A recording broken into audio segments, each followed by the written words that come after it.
Hi, everybody. This is Laurie Handlers, and you're listening to Sex and Happiness, a show about your sex and your happiness. And today I have this wonderful guest who is a dear friend of mine. I love him tremendously. We share love. His name is Johnny Vajra, and he's a spiritual alchemist, intimacy guide, and pleasure educator based in St. Petersburg, Florida. Johnny incorporates elements of sacred sexuality, BDSM, and mindful meditation to promote conscious community. Welcome to the show, Johnny. Thank you, Laurie. And Pleasure to today be we're going to talk about leaning into your expansion. Yeah, like what is here. expansion? How do you expand, and how do you lean into it when maybe parts of you say, "Run away, run away quick." Or contract. Whatever's happening. So Absolutely. let's talk for a minute about how you got to be who you are. Okay. Like you're really a computer nerd techie kind of a guy who Yeah, now aren't you? right. That's my Clark Kent, computer nerd by day. Just sacred sexuality educator, pleasure educator by night. How I got here, it was a very interesting journey, I guess. I've been in cybersecurity for about almost 15 years now, and Hmm. been making my way up the corporate ladder there, and yeah, have quite a career for myself there. And in my personal life, there was the relationship aspect. Of course, relationship for me being one of my greatest teachers. It's it's guided me on another journey into realms that I never thought that I would be in today, and I'm very thankful that I surrendered and really followed my heart and truth that was deeply seeking also. Awesome. Yeah. I mean, that's like, for me, when you say that, all I can think of is Lottie Han. Like, I think of, following your inner guidance. Like, you got guided to go on a different path. I think I met you for the first time maybe 3 years ago, 4 years ago. I don't, it seems like forever that I've known you, but I met you in upstate New York. Yep. And that feels like a long time ago already. And you were already taking ground on the path. I had heard about you, but I didn't know you until till that time. Absolutely. Yeah. And by the time I was there, I had already attended ISTA, International School Temple Arts, level one, as well as a practitioner training. And I mean, starting from where I was, it was, I moved into the space after a relationship that was like, I was meant to get married, and I was engaged to get married, and that just didn't work out. And so because that didn't work out, it was tough for me at the time, because, I had to tell my parents, my family, everybody, like, hey, the wedding's off.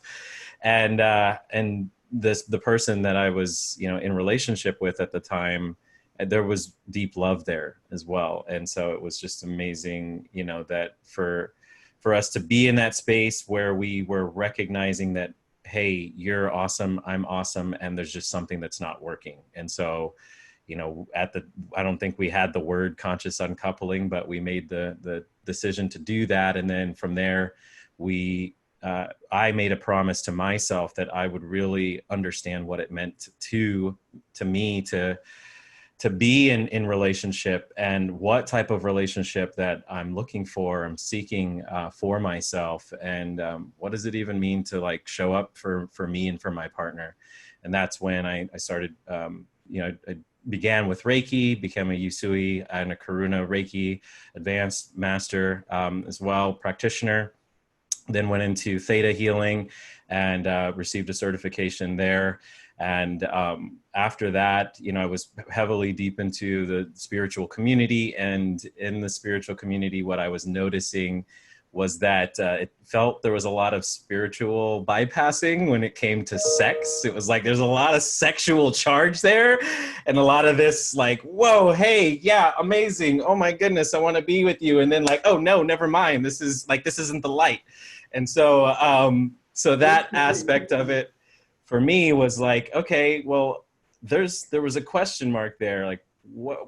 I feel like there's some place for me to heal here, because I may be playing this game of, my mouth saying one thing and my body saying another, and I'm really tired of it, and I really want to get to the root of it. And so one of my really close friends ended up recommending ISTA, and I'm like uber nerd, so I like did a bunch of research on it, different places, and everybody said like ISTA's the deep end. I don't know. I'm not gonna go there yet, but like, yeah, you should go ahead and then tell me about it. And so then I was like, you know what? I'm ready to jump in the deep end. So I did it. And then that's where level one, level two, and then, or level one in practitioner training. And I started to work towards the practicum of becoming a practitioner. And then by that time, I also really desired to bring ISTA into the Deep South, which was North Carolina at the time. And Right. then I found out about you, Laurie Handlers, that you were going to be the one who was actually leading it. And I was like, oh man, I gotta get on this woman's radar. So that's when we met over in the train, or is it the A retreat retreat in New York. Yeah, in New in York. upstate New York. Yeah. Yeah. And then from there, that was like a whole nother opening, because you and Om with the Tantra meets BDSM, I was like, I say you turned me out, because I was like, I had never, ever, ever imagined that BDSM and kink could be used in a space for healing. And then there was another curiosity that led me to another rabbit hole. So great. So I love that you follow your intuition, and it opens up these doors for you, and that you're not, that you go. And a lot of people stay, like they're like the friends that you said, they said, I'm not ready to go in the deep end yet, you go. They sent you on an expedition, but they didn't go themselves. Maybe they've gone by now, I don't know. But I love that you do it and you just follow it, and it's led you to some really great things. I mean, and it's opened up your life in a whole another growth way. And that's what we're going to talk about today, like leaning into expansion. Mm-hmm. I mean, that's like, that feels like it's the theme of your life right now. It really is. I mean, it's like in that time, because there was so much of this like newness that was taking place all the time. Mm, It was an adventure, and it was this like, ooh, what's that? And as that was happening, and as I was stepping in, and curiosity, being greater than any fears, then I was naturally expanding into that. And fast forward to now, where I'm feeling a bit more grounded, a bit more settled. And like settled, that word, even like using that word, I don't mean it in a way like, oh yeah, I'm just chilling. It's like I'm more comfortable in my skin, and in the reality of everything that is in this space of existence around me and that I'm interacting with. And so with that, there's those moments that the mind is like, hey man, this seems like a routine. Hey, what's new? Hey, what's next? Hey, all of that. And in that, there's also these responsibilities, and there's these potential obligations that I am actually like there. I'm a yes to. I don't know if you cuss on this. So I'm a full yes to. But like at the same time, there's only a certain amount of time in the day, and how do I allow myself to really feel the openness and the expansiveness that I am, and also maintain without escaping from the other pieces that I'm currently working, the other plates that I'm currently spinning. mm-hmm. So I have never covered, I don't know that I've covered whether you, but I'm going to just say that Johnny just made reference to, in Tantra, we say, if you're not a hell yes, that you're a no. So maybe is a no. We don't take maybe as proceed. We take maybe as a stop, pause, wait. You're either a hell yes or you're not. You're not in. And so I wanted to, I wanted to just say that, because I can't assume that everybody knows that. A lot of people take maybe and they go, well, they're a maybe. So I proceeded. No, in our work, we don't take maybe as a green light. There's no green light there. Right. Maybe is a no for now. That's right. Yeah. Yeah. That's right. Until it's a hell yes. Hmm. So, all right. So it's good. So you're more comfortable with the change, and you're facilitating other people these days in along the same path and with change. And so it's great. So it's one thing to like just be exploring. It's another thing to take responsibility for not only your exploration, but to hold other people's hands Absolutely. as Yeah. they explore. Right. It's like as the guide almost, you know, it's like not being the explorer, you know, the one that's off and, you know, going and turning off different stones and, you know, jumping in the crazy waters and everything. And then another to actually feel, you know, have someone come to me and be like, hey, I'm curious, you know, that person that was past me, I'm curious and I don't know where to go, but yet like this is where my heart's taking me. And then to be that person that's like, oh yeah, I've been here before. And at the same time, I'm also the hollow bone, I'm the vessel, and I'm open to, you know, however what is meant to manifest, because you are the guide, you are your healer, you are the guru for yourself. And I'm happy to be the channel of the message that is you're meant to receive through me. It's wonderful, really wonderful. It's a great and very fair and objective place to stand in when facilitating other people. It's kind of like you don't. I don't. The only thing I ever have when I'm facilitating other people is like I hope that I have their best interest at heart. And I can't even say that. If I'm the hollow bone, what you described, then sometimes I don't even know what that is. I just say, okay, let's open it up.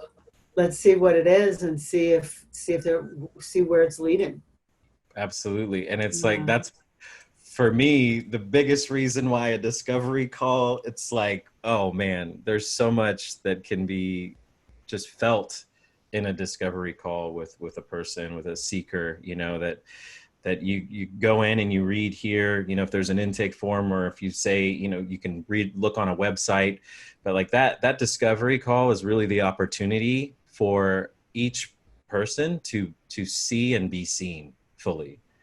And if there's anything that is felt in that interaction, then an opportunity also to speak into that, you know. And if on the other side of that call it's not in alignment, then it's not in alignment, you know. It's fine. It's no skin off of my back. It's really like, this is a thank you for showing up, and thank you for taking care of yourself as well, if that's the way that it's meant to go.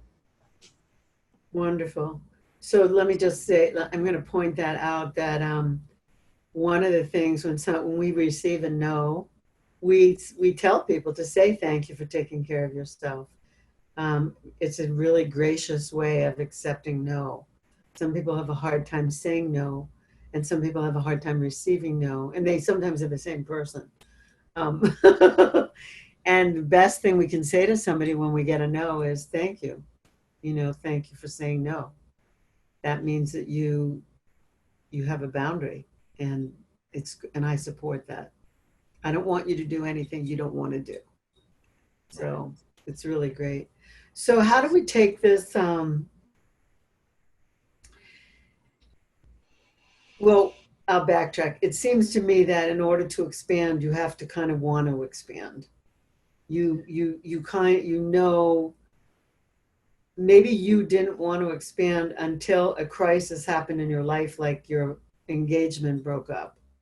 Yeah. Like it's amazing how some things are so painful, and some of those painful things lead us to the most amazing gifts in our life. Right. Yeah. Sometimes it's the most painful experience that then, you know, I guess is becomes the catalyst towards the opportunity for us to really change. And like you know, people say to wake up. It's like it's that wake up moment. Hey, is everything really going the way that like you want it to go? is like, are you really in the driver's seat right now? Is this how you want to be driving? And like those bits for me were like, actually, I've been kind of driving based on somebody else's map, and what is this? Like, why? So let me become the cartographer and really understand like how to like blaze my own trail based on like the true north, the north star of my heart. and Mm-hmm. and that really has been, my guiding light. And I've come from a background, a very religious background, and in that there was a lot that I learned. And I also learned even the expansiveness piece. When I was thinking about this earlier today, was that my mom, there's a bit of a story there, and I'm not sure how much time we have, so I'm not going to go into that here. Yeah, I know you know it, Laurie. I know. Yeah, you've experienced quite a bit of me and all of the stuff with the role of my mom and everything Right. in there. And so, yeah. But what I learned from my mother taught us is that this whole going back into the expansiveness piece is, she was a single parent and she was raising two boys, and her heart guided her towards the religion that she raised us into.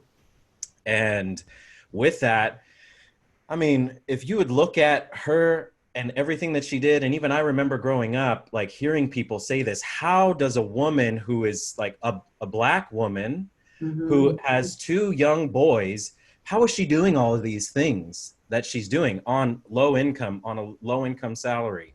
And she did it because she trusted and she was leaning into her expansiveness. I mean, I was like, I don't know, 9 years old, a missionary in Ecuador, for the religion with my brother, who was a year and 9 months older than me, with my mom. We took a bus from Idaho all the way to Florida, where I live now, actually, and then flew to Ecuador, doing this work for this religion, this missionary work. And then we went all over, even in Ecuador. And it was like, whoa, how do you do this? I mean, it's just mind boggling.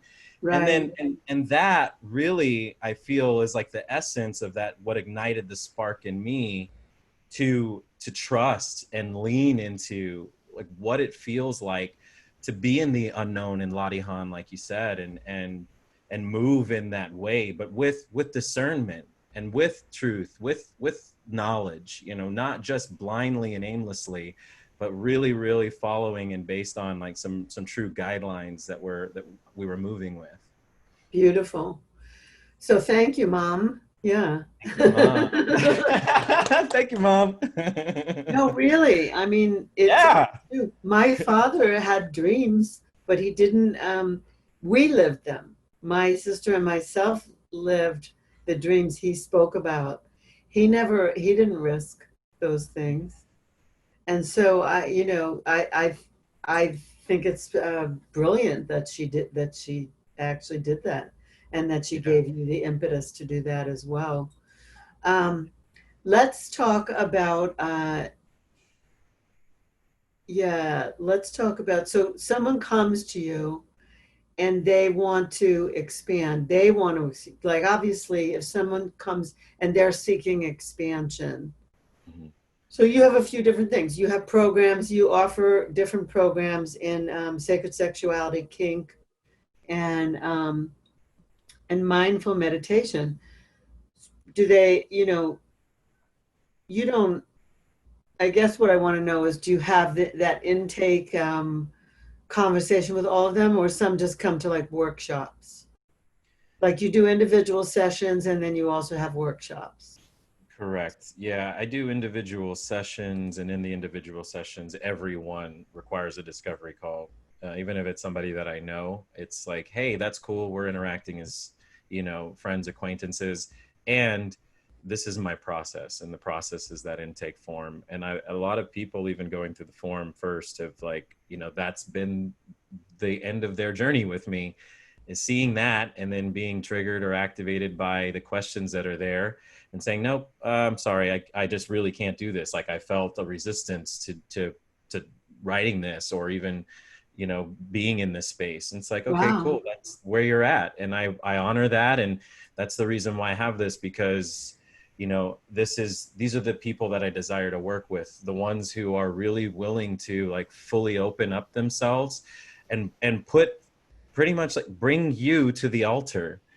This is your initiation. This isn't, I'm not initiating you, this is yours. And that's the same way that I have really felt the power when I stepped into a space with some sacred sexuality practitioners, Michael and Freya Anana, and they this was me opening up in ways, talking about all of my trauma and to people that I didn't know, but doing it in a way that was like, hey, I'm trusting that, however this shows up, that I am going to heal through this process. And the only way is if I am speaking my full truth out, because in that, then there's nothing holding me back. There's no block. There's no, oh, what about this? Hey, yeah, you didn't tell him that.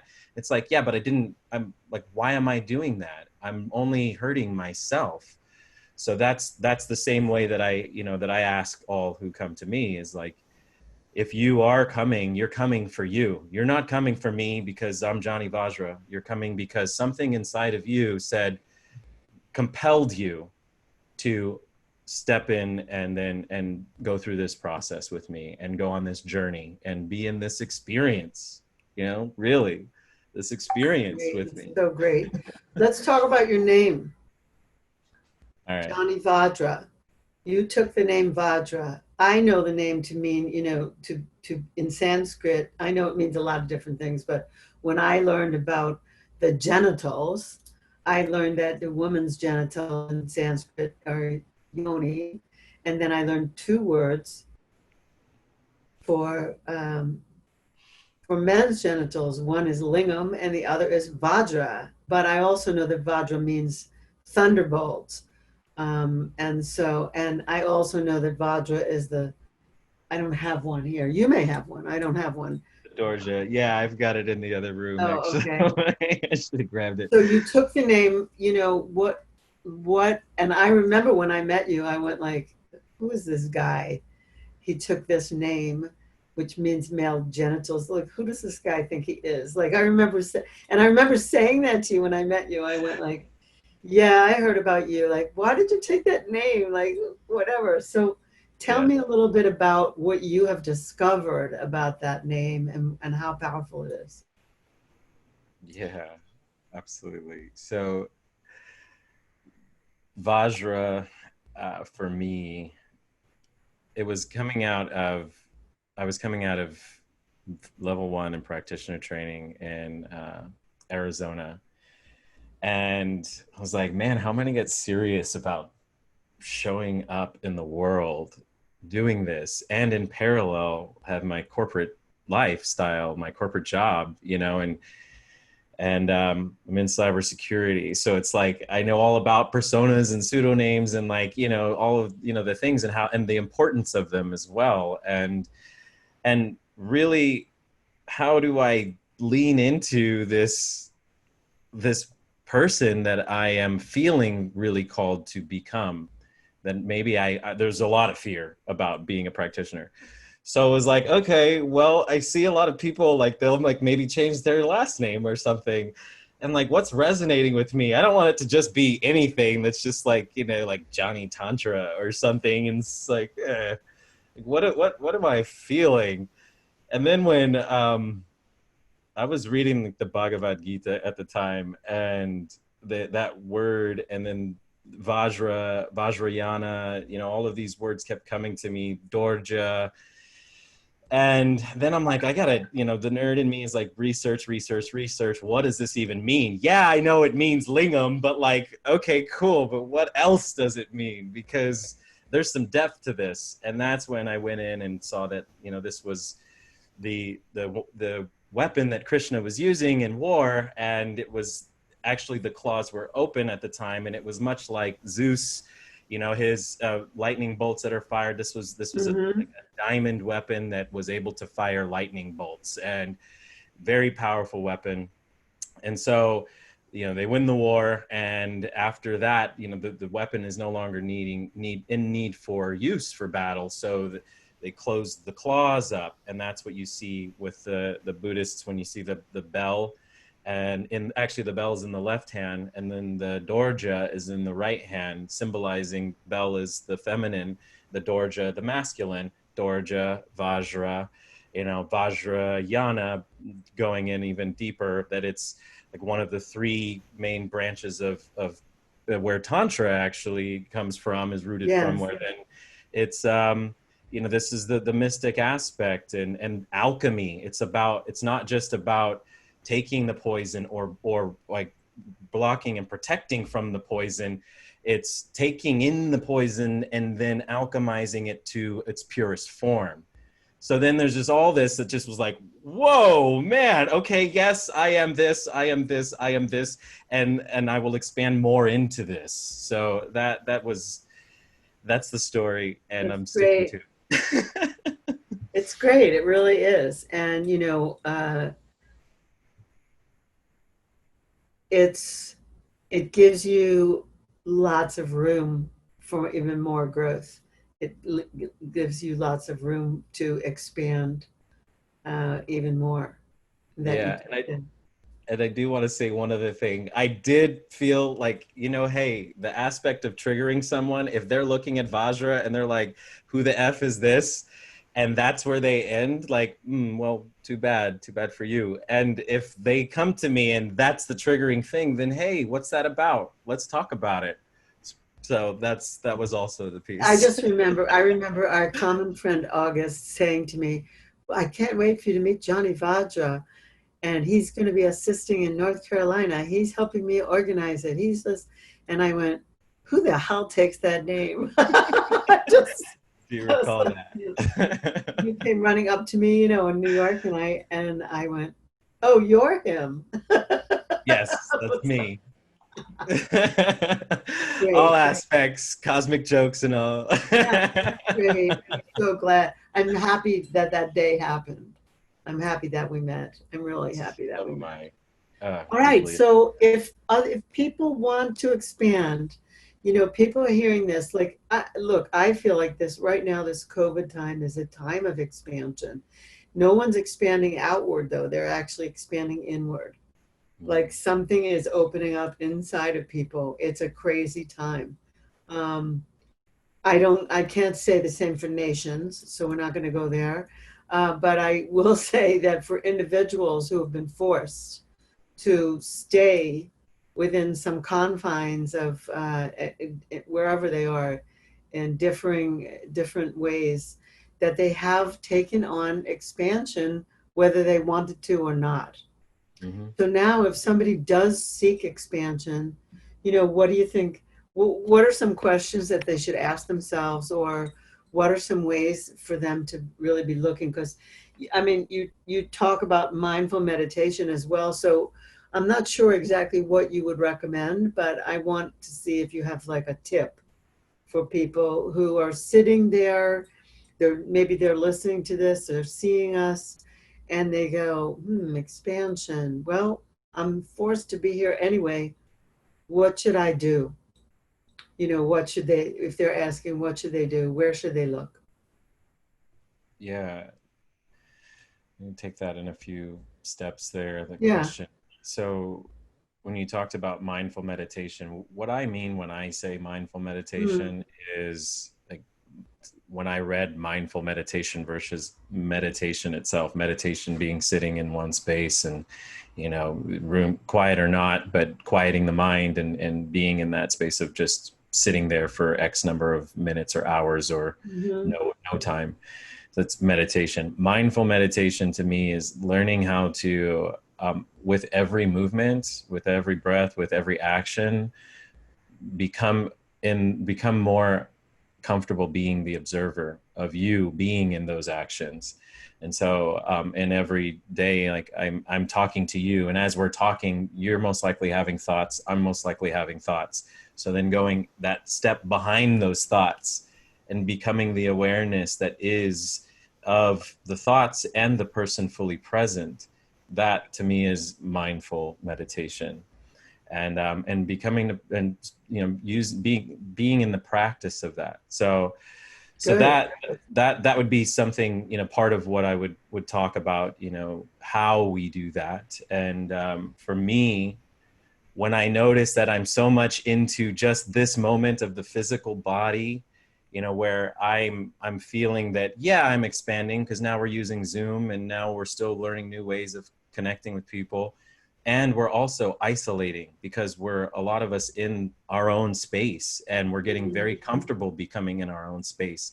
And when I go out to the store or go somewhere else, I very much feel that there's like an underlying fear of potentially, a germ all of a sudden becoming the catalyst for a hospital visit. And so with that being expansive and isolated, the awareness piece allows us to see where we are in those moments. And when we are in those moments, if we are too much in the fear, the fight flight aspect, or the sympathetic nervous system piece of it, then using tools, which is where we get into emotional release, which you're amazing at. And yeah, I've learned a I'm the lot from you. queen. I'm the You are the queen of queen of emotional yoga boxing. That's release. right. Yeah, and that has really helped me integrating that into my life. Like it not just being like, oh, cool, I do it because Laurie taught me. It's like, no, okay. I mean, like it's time to go now. It's time to do this because right now I am not present anywhere. And I need to do this. I know what I need to do. And so I'm going to set 5 minutes or less if I've only got one. And I'm going to take myself there. Typically, I mean, hand screams. You saw me do that earlier Yeah, today. I just did that just to I shake did it it and a move it few out. times today too. Yeah, and a lot of times now holotropic breath work, like first thing in the morning, it's just that, or shamanic breath work, getting into that, the belly to mouth breathing, just and really, really letting go of the mind in that process. And then when I'm feeling that and I'm doing it, okay, where is the contraction? Shaking it out, starting to get into some ecstatic movement with it and allowing myself to fully be in that space for the moments that I need to, until then I pause. And once I've paused, I'm able to hear, listen. And if I'm hearing silence in that moment, then I'm good. I can Hmm. proceed with life and presence. And so these Yeah. are the things that I'll be teaching anyone who teaching. It's like, you've already been doing it. I'm just the guide, really. And that's part of the experience. Listen, but it makes me feel great to know that that I've had an influence on you, and that that you do this stuff. I have really good friends that have been with me for years and years and years, and they know that I do all this stuff, and they've learned it all from me. But would they do it? No. Only those people who really see the value do it. And so you're one of those people who see the value. I remember when we were in Sweden, you kept saying, "You told me to look for the gold. Where's the gold?" So Let's go, Laurie. when I hear you, I see the gold, and I know that someone's going to find you. They may not find me, but they're going to find you. And the gold is going to be gifted, to those people who are seeking to have a presence about themselves, to be empowered in their lives, no matter what's going on in the outer world. That's to me the gold. That's where I see the gift. So I'm thrilled to talk to you about it. I'm thrilled. It doesn't matter that I know it. What matters to me is that I passed it to somebody. A lot of it I passed to you, and you put it to use. Yeah. I mean, what's the point? Like for me, it's like that thing about you could bring a horse to water, but you can't make him drink. No, I can't make anybody drink. Neither can you. And that's the heartbreak for me. That's sometimes a heartbreak. That there are people in my life who've studied this stuff. We had a couple when we were in St. Petersburg, but it was a couple in the class there who had been to 25 Tantra classes, and they never used any of it Yeah. until we broke the code of their communication and they could start to communicate with each other. They were never using what they paid for. Right. would you go to a restaurant and order a meal and not eat it? Like, Oh. that's what I mean. Like, why? Why do people do that? Why do they learn things and then they don't use it? That always is baffling to me, but that's not who's joining me today. Who's joining me today here is you, and you use everything. So, you know, and we Yeah, trade things. So it's awesome. All right. How do people get in touch with you? What's the best way for that's them to find you and to find your schedule and also I want you to mention the cacao, both oh things. yeah. Oh my goddess. Yeah. Yeah, Cacao yeah. dot shop. Yeah. So okay, where to find me? I'm on Facebook, Johnny Vajra, on Instagram as well, Johnny.Vajra. And my website is JOHNNYVAJRA.com. That's JohnnyVajra.com. I'm pretty sure if you search Johnny Vajra that I'm gonna come up. I'll You're be the the one. only one. Yeah. Yeah. You're the one and only. I'm the one and only. And then So recently you started to, you chose to take on marketing um, native cacao from Guatemala. correct. Yes. Yeah. I saw an opportunity that was from one of our ISTA sisters, and she worked very closely, or works very closely, with this women's collective in Guatemala. And so I was like, yeah, absolutely, sign me up. And so now, then I created a website, which is the Oh My Goddess shop. That is, it's pretty much marketing their cacao. And I've I worked out a way to give them additional, to give back even more, not just by shipping or holding on to the cacao, but as well as by asking for permission to borrow their pictures on my website.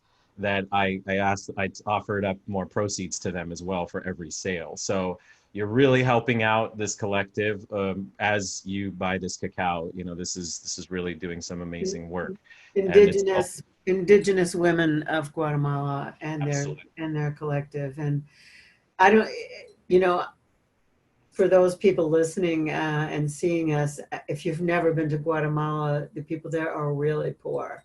So I mean, it's strikingly poor. So when they have collectives where they make things, they make beaded bracelets, they make gorgeous wools and cottons, and textiles. Mhm. yeah, lots of textiles and cacao. Cacao is one of their main um, things that they can export. So I thought about doing it. I'm in Arizona and I didn't have anywhere to keep it. Like Mhm. I don't have like an air conditioned garage. So that's why I didn't do it, but I wanted to do it. So I'm thrilled that you did it. And I ordered some. You did. You were my first online order. I was like, oh, Yay. And Laurie, yay. I'm going to be putting it in my morning shakes. As a matter of fact, my new doctor recommended that I use it together with my new protein. So I'm excited about it. I can't wait to get it. I'm going to do some shavings and put it into my morning shakes. Perfect. Yeah, and Yeah. it's 1 pound. It's pre-packaged, so I mean that's gonna last you for quite a bit too. Oh yeah, I'm excited about it. All right. Well, I love that you came on the show today. I'm thrilled that we're talking about what's moving in your life right now, which is leaning into expansion and you gave a great process on how people, they can follow their inner guidance and go where they're needed to go rather than resist. Mm, Like your growth edge is where you're guided to go, fear or no fear, it doesn't matter. Like you got to go. And right. I Yeah. feel sorry for all of you if you're resisting. Don't resist. Go with it. You'll see it'll turn out great, just like it did with Johnny. That which you resist persists. Exactly. Yeah. So this is Johnny Vajra and Laurie Handlers. We're going to be signing off for Sex and Happiness today. Please tune in next time when I will have another amazing guest talking about something that has to do with your sex and happiness, your expansion, some way for you to grow. And